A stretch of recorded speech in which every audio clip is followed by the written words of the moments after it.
Hey friends!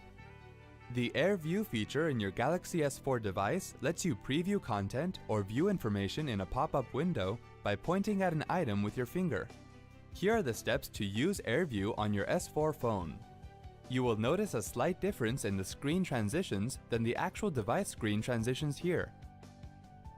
Tap on the Apps menu to view all the apps. Tap on Settings. Tap on the My Device tab. Scroll to the Input and Control section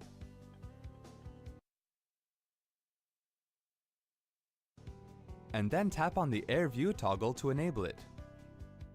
Press the Home key to return to the main home screen. Here we are using the Air View feature on the email app. Tap on the email icon.